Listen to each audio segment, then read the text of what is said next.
Hello বন্ধুরা, আজকে আমি তোমাদের সাথে শেয়ার করব খুব সহজ আর সুস্বাদু পোলাও রেসিপি। চলুন শুরু করা যাক।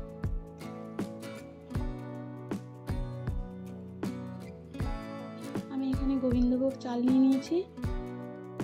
15 মিনিট জলে ভিজিয়ে রেখে জল ঝাড়িয়ে তার মধ্যে আমি ঘি দিয়ে দিচ্ছি। অল্প একটু আদা বাটা দিয়ে দিলাম, অল্প পরিমাণ হলুদ, পরিমাণ মতো নুন, পরিমাণ মতো চিনি আর কাঁচা লঙ্কা দিয়ে ভালো করে মাখিয়ে নেব। কড়াই আমি ঘি দিয়ে দিলাম,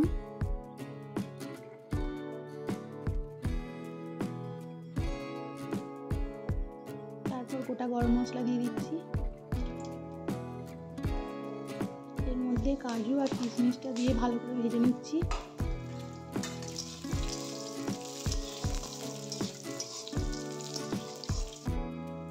ভাজা হয়ে গেছে। এবার আমি আগের মাখিয়ে রাখা চালগুলো দিয়ে দেব।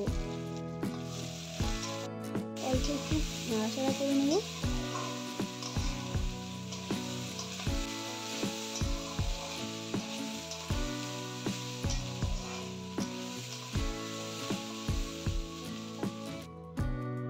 এবার আমি এর মধ্যে গরম জল দিয়ে দিই।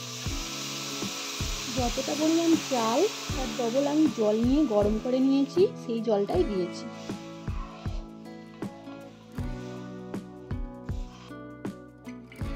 ঢাকা দিয়ে দেব।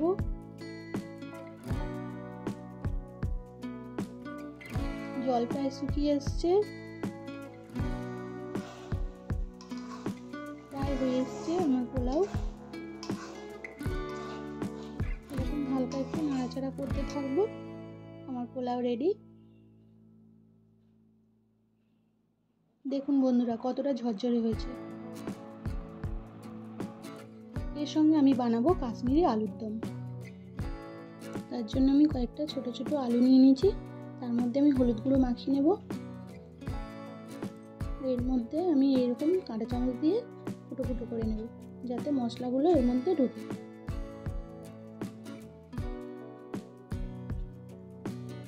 কড়াই তেল দিয়ে দিয়েছি। এবার আমি আলুগুলোকে ভেজে নেব। আলুগুলো ভাজার জন্য আমি অল্প পরিমাণ তেল দিয়েছি। আপনারা চাইলে বেশি করে তেল দিয়ে ডিপ ফ্রাইও করতে পারেন।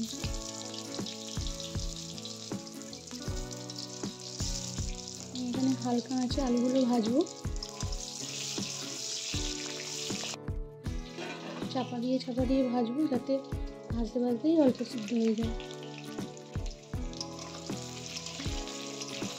আলুগুলো প্রায় ভাজা হয়ে এসছে। আলুগুলোকে তুলে নিচ্ছি।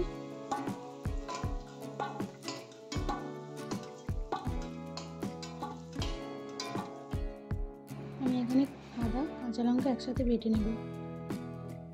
টমেটোগুলোকেও বেটে নেব। কাজু আর চারমগজ একসঙ্গে বেটে নেব।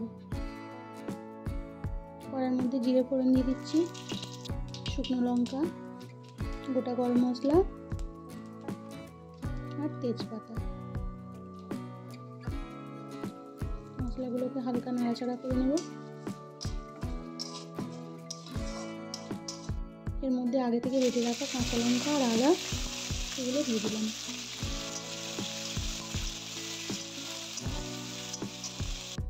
তারপর টমেটো বাটা দিয়ে দেব। হালকা করে নেড়ে নেব। তারপর হলুদ গুঁড়ো, কাশ্মীরি লঙ্কার গুঁড়ো দিয়ে আর একটু কষিয়ে নেব। ধনে গুঁড়ো দিয়ে দিলাম। আগে থেকে বেটে রাখা চারমগজ আর কাজু বাটাটা দিয়ে দেব।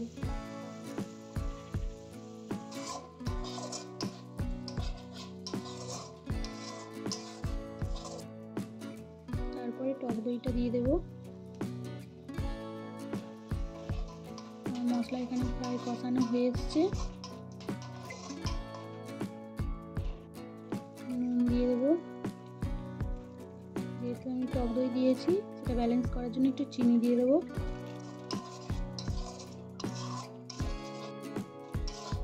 ভালো করে নাড়াচাড়া করে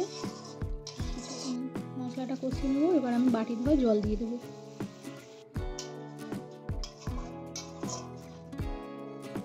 এবার আমি আগে থেকে ভেজে রাখা আলুগুলো দিয়ে দেবো।